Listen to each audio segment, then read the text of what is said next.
It's my 2003 Honda Element. It's got about 227,000 miles on it. Very old vehicle. Transmission was replaced about 170,000 miles. So today we're going to be doing a transmission service on it. Pretty much just a drain and refill on this one. So I already set the funnels to fill it up and everything like that. But basically just drain it out through the bottom and fill it through the top. Super easy. So we're going to get right into it. So I did undo some of the plastic down here. I took out a few clips just because I was worried about the transmission fluid hitting the plastic and then making a big mess.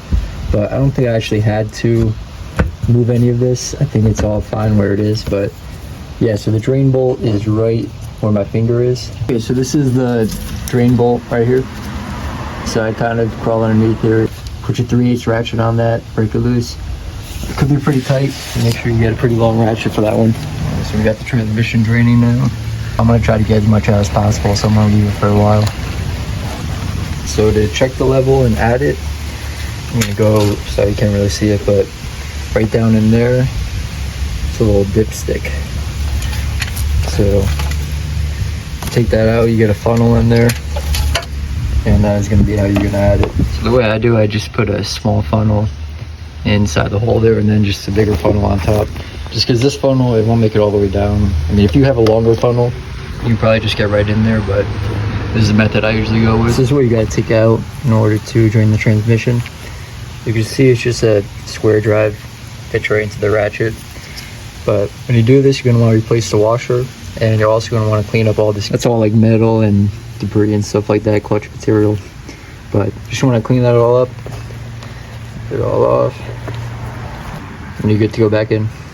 Okay, so once it's done draining, it's kind of just down to a drip right now, but drain bolt back in. Take that, take my ratchet. Okay, so don't go too tight on these. I mean, this ratchet's pretty long here, so I'm just kind of gonna give it a little push there. Definitely not something you would want to break in your transmission, but these definitely can handle a little bit of torque. But you got that washer on there too, so I wouldn't be worried about cranking it down too bad. And you can always go back in and tighten it some more if you see it's leaking. Clean up the bottom here a little bit. Should probably get some brake clean on it. So this is the fluid that came out. It's like a really darkish red. I had some old fluid in there, so that could have mixed in, made it look a little bit worse, but yeah, that's what came out. Pretty bad.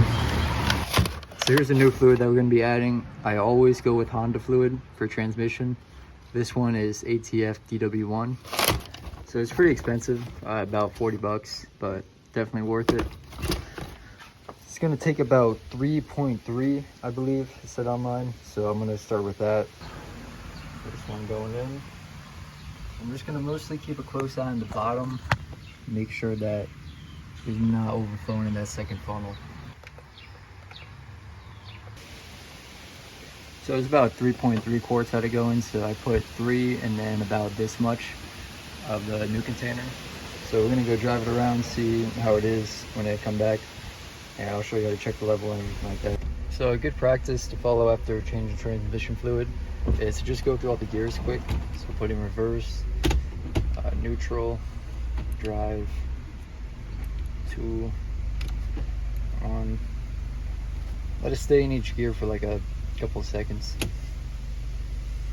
So I'm just gonna go for a quick drive and we're gonna check the fluid when we get back.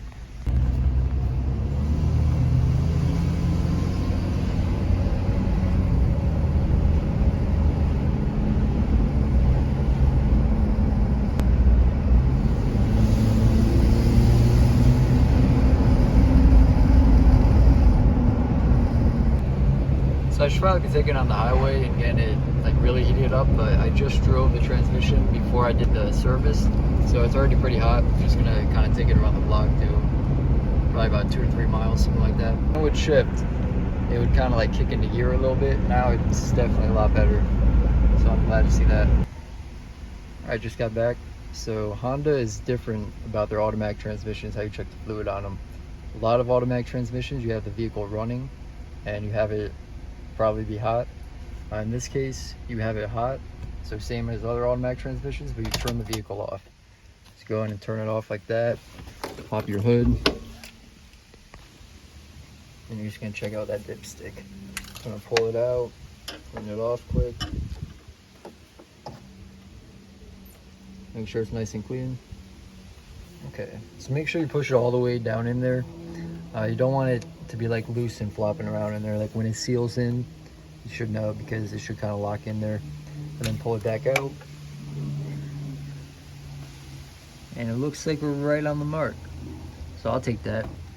This side's showing a little bit higher, but I usually go off the lower side. Could just mean that the transmission fluid hasn't like settled back in yet. I'm just gonna give it a couple minutes and then check it out again. So it looks like it kind of settled down. Give it a couple of minutes. And yeah, we're pretty much right in the middle there. So as long as you're in between those two lines and the transmission is hot, I'd say you're good. Try not to overfill it. Obviously don't underfill it either, but overfilling it can cause issues as well. So hope you guys enjoyed. I'm gonna make some more videos on this car in the future. Stay tuned for those, definitely. But yeah, till next time, peace out, guys.